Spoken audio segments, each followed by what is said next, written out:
फैसला लेना हमारे जीवन का एक महत्वपूर्ण हिस्सा है। सही फैसला कैसे ले? हमारे दैनिक जीवन में हर पल एक ऐसा वक्त जरूर आता है कि जब हमें कोई ना कोई निर्णय अवश्य लेना पड़ता है।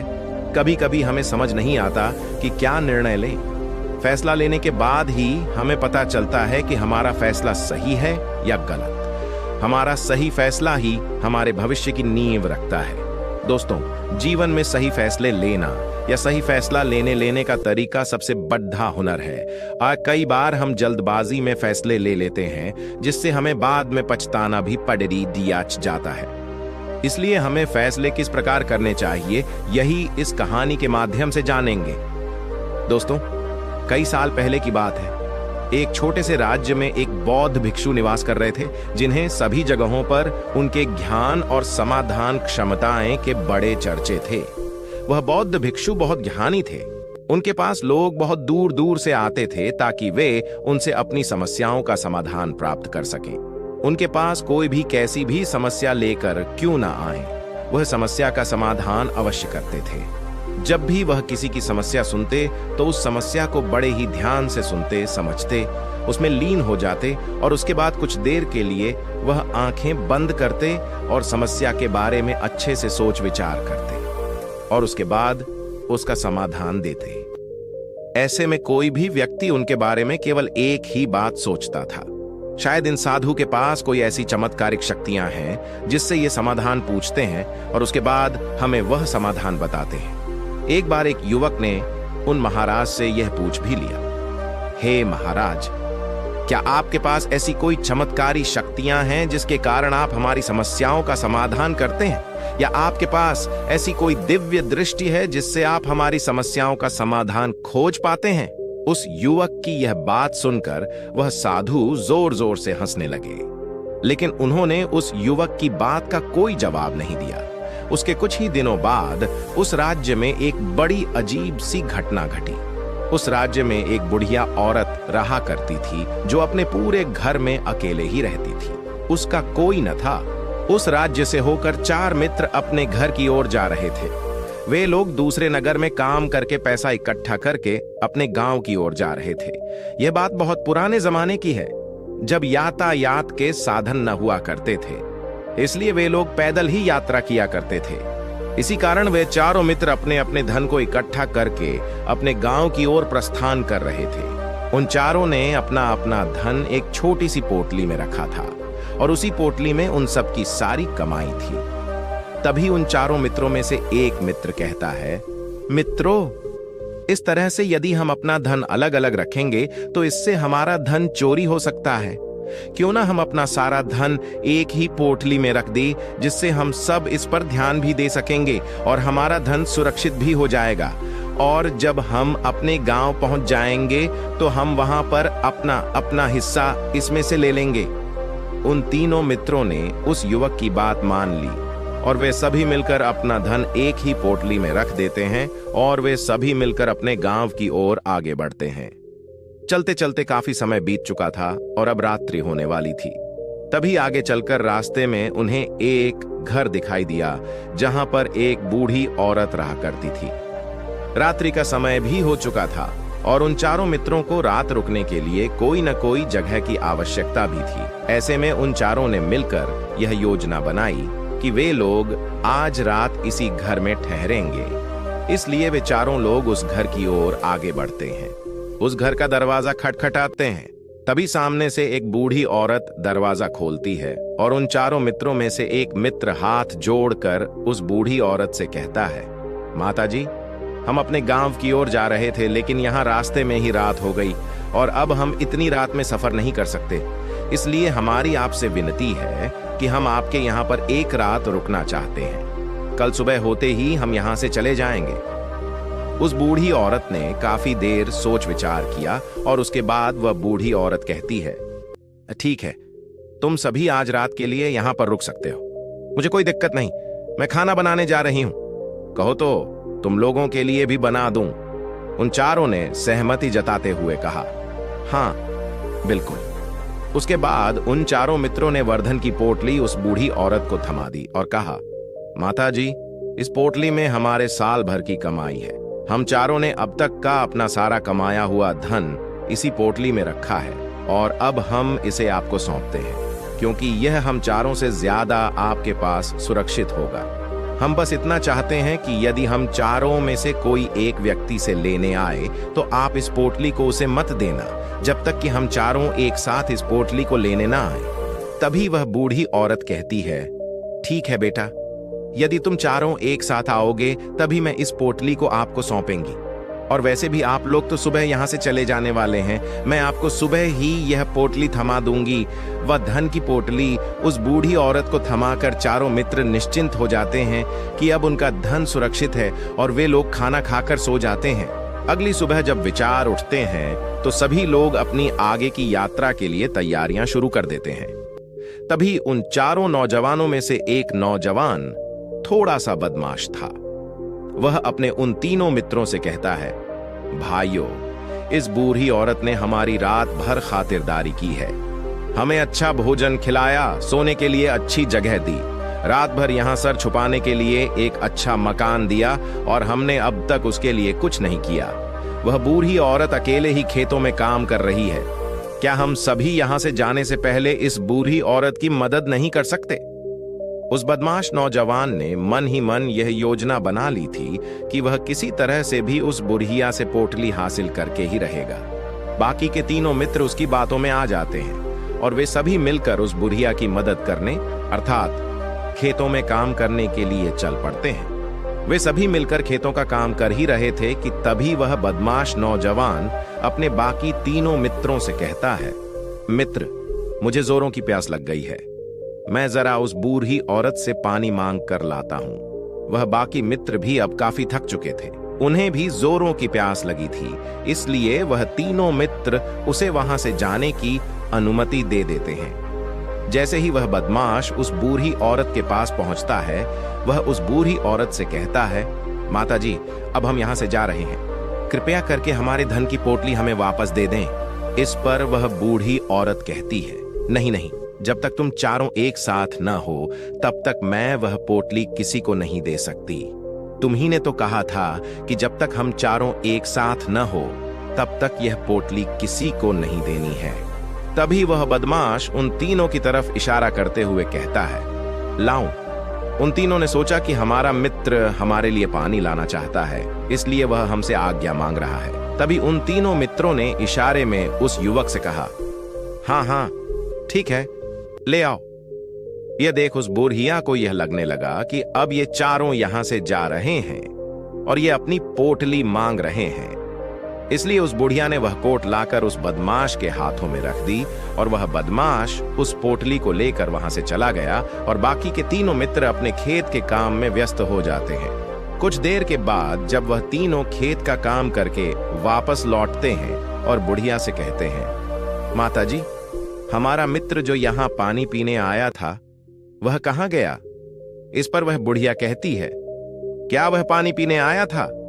पर वह तो कह रहा था कि हम चारों जा रहे हैं, कृपया करके हमारे धन की पोटली हमें थमा दें। तब तीनों बड़े आश्चर्य होकर उस बुढ़िया से कहते हैं, माताजी, हमने भला कहाँ वह पोटली मांगी थी, हमें तो प्यास लगी थी और हमने पानी के लिए इशारा किया था। तभी बूढ़ी औरत उन तीनों से कहती है, पर्वत तो वह पोटली लेकर जा चुका है। तभी वह तीनों मित्र सर पकड़कर रोने लगते हैं और कहते हैं, माताजी, उसमें हमारा सारा कमाया हुआ धन था जो वह अकेले लेकर भाग चुका है। हमने तो आपको कहा था कि जब तक हम चारों एक साथ न आए तब तक आपको वह पोटली किसी को नहीं देनी है। फिर आपने ऐसा क्यों किया? इसमें आप ही की गलती है। हमने आपको उस पोटली की हिफाजत के लिए रखा था और आपने उसे एक ऐसे आदमी के हाथों में दे दिया जिसने हमारा सारा धन हमसे लूट लिया। हम बर्दाश्त नहीं करेंगे, हम राजा के पास जाएंगे और राजा से आपकी शिकायत करेंगे, न्याय की मांग करेंगे। अब तो इस बात का राजा ही फैसला करेंगे। तीनों नौजवान क्रोधित होकर राज दरबार में पहुंच जाते हैं और अपनी सारी समस्या उन राजा को बता देते हैं। जब वह राजा उन तीनों नौजवानों की बात ध्यानपूर्वक सुनता है तो वह तुरंत ही उस बुढ़िया को राज दरबार में पेश होने का आदेश देता है। राजा के आदेश पर राजा के सैनिक तुरंत ही उस बूढ़ी औरत को राज दरबार में पेश करते हैं और राजा भरी दरबार उस बूढ़ी औरत को दोषी करार कर देता है और कहता है, तुम्हें वह पोटली उस अकेले व्यक्ति को नहीं देनी चाहिए थी। जब उन्होंने तुमसे कहा था कि जब तक वह चारों एक साथ उस पोटली को लेने ना आए तब तक तुम्हें वह धन किसी को नहीं देना चाहिए था। इसमें तुम्हारी गलती है और अब तुम्हें इसका हर्जाना भरना होगा। तुम्हें इनका धन लौटाना होगा। राजा का यह आदेश सुनकर बूढ़ी औरत फूट फूट कर रोने लगती है और राजा से मदद की गुहार लगाती है और कहती है, हे राजन, मैं तो एक बूढ़ी औरत हूं और मेरे पास इतना धन नहीं है और न ही मेरे घर में कोई ऐसा है जो धन कमाता हो। मेरे पास इतना धन नहीं कि मैं इनका धन लौटा सकूं। मैं तो अकेली हूं, बेसहारा हूं। कृपा करके मुझ पर रहम करें। लेकिन राजा उस बूढ़ी औरत की एक नहीं सुनता। वह बूढ़ी औरत रोते हुए अपने घर की ओर जा रही थी। ये सोच रही थी कि आखिर मैं इतना धन कहां से लाऊं कि कैसे मैं उन लोगों का यह धन उन्हें लौट आएंगे। मेरे पास इतना धन नहीं है। मैं क्या करूं? कैसे करूं? कहां से लाऊं इतना धन? यदि मैंने उनका धन नहीं लौटाया तो मुझे राजा मार डालेगा। वैसे भी मेरी ही गलती है। जब उन चारों ने मिलकर मुझसे कहा था कि जब तक हम चारों एक साथ न आए तब तक वह पोटली किसी को नहीं थमा दी है, फिर भी मैंने वह पोटली केवल उस एक व्यक्ति को थमा दी। इसमें गलती तो मेरी ही है।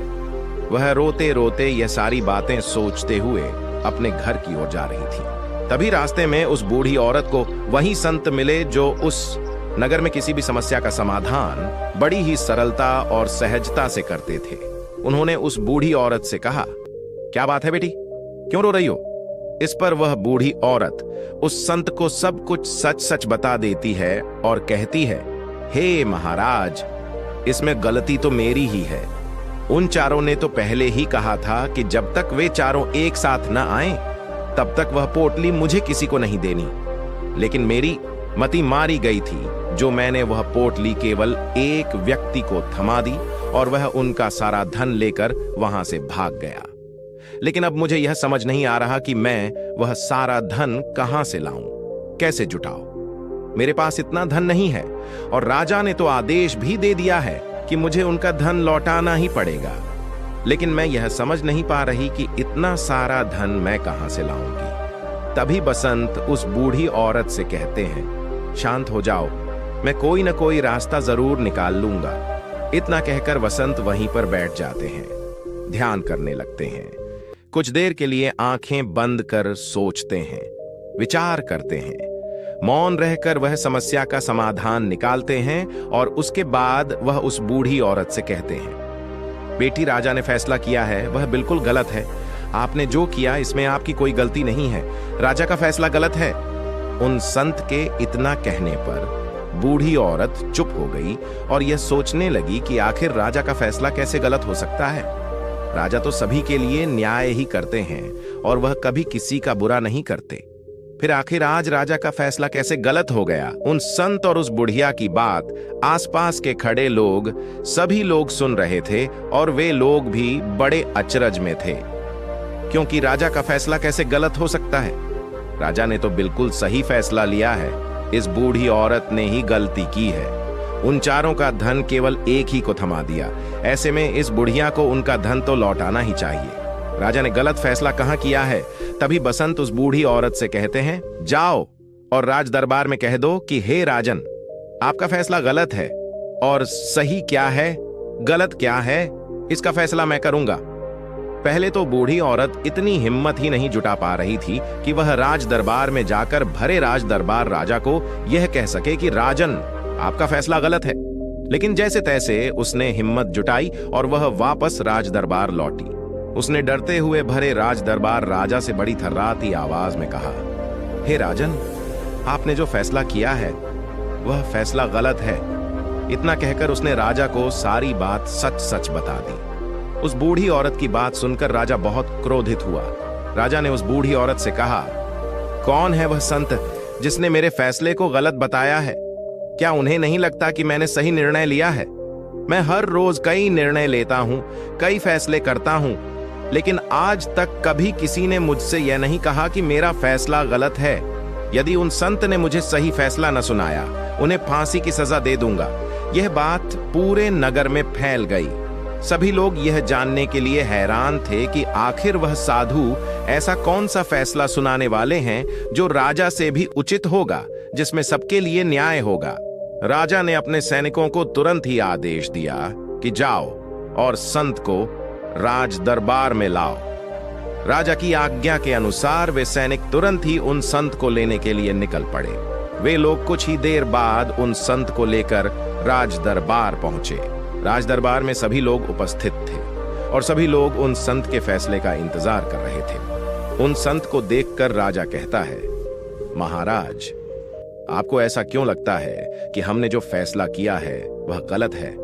इस बुढ़िया ने यह वादा किया था कि वह चारों लोगों को एक साथ ही वह पोटली थमाई गई। फिर आखिर उसने अपना वादा क्यों तोड़ा? इसने यह गलती क्यों की कि इसने केवल एक ही को पोटली थमा दी और वह उनका सारा धन लेकर यहां से भाग गया? तो क्या इसमें इसकी गलती नहीं है? क्या इसे इनका धन नहीं लौटाना चाहिए? इस पर वह साधु बड़ी विनम्रता से राजा से कहते हैं, हे राजन, यह आपका फैसला था, लेकिन मैं आपसे कुछ कहना चाहता हूं। इस पर राजा कहता है, ठीक है, कहिए, आप क्या कहना चाहते हैं? इस पर वह साधु बड़ी विनम्रता से राजा से कहता है, हे राजन, जैसा कि वादा किया गया था कि पोटली एक साथ उन चारों को ही दी जाएगी, तो अभी तो यह केवल 3 है, चौथा कहां है? तो इनसे कहिए कि यह लोग यहां से वापस जाएं और अपने उस चौथे मित्र को यहां लेकर आएं। तभी इनका धन वापस किया जाएगा। और वादा भी ऐसा ही किया गया था कि जब तक चारों लोग एक साथ न हो, तब तक उनका धन उन्हें नहीं लौटाया जाएगा। और यदि यह बूढ़ी औरत इन तीनों को धन लौटा देती है, तो यह बूढ़ी औरत अपना वादा तोड़ देगी और यह सही नहीं है। इसलिए यदि आप चाहते हैं कि इनका धन लौटाया जाए, तो पहले इनसे कहिए कि ये लोग जाएं और अपने उस चौथे मित्र को यहां पर वापस ले आएं। उस राज दरबार में हर कोई इस बात को सुनकर बहुत खुश हुआ। सभी ने उन संत की बहुत तारीफ की। राजा भी उन संत के इस फैसले से पूरी तरह से सहमत था। राजा तुरंत ही उन संत के सामने सिर झुका लेता है और हाथ जोड़कर उनसे कहता है, हे महाराज, आपका यह फैसला इतना सही कैसे हो सकता है? आखिरी बात मेरे दिमाग में आई क्यों नहीं? मैंने इस बात को इस तरह से सोचा क्यों नहीं?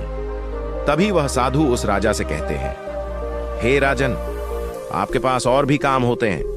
आप दिन भर व्यस्त रहते हैं और आपको जल्दीबाजी में फैसले लेने पड़ते हैं। आपने इस मामले को सुना समझा, लेकिन इसे देखने में आप गलती कर गए। इसे आपने केवल ऊपरी तौर पर देखा।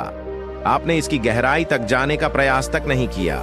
यदि आपने इस मामले की गहराई को देखा होता, समझा होता, तो आप भी इसी नतीजे पर आते।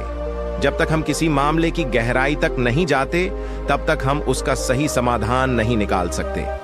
लेकिन हम में से अधिकांश लोग तो अपने फैसले केवल जल्दीबाजी में लेना चाहते हैं, भले ही वह मामला कितना भी गंभीर क्यों ना हो। हमें तो बस अपना हक चाहिए, हमारा नाम होना चाहिए, भले ही फैसला हमारे लिए आगे चलकर हमारे लिए नुकसानदायी क्यों ना हो, लेकिन हम तो उस मामले की गहराई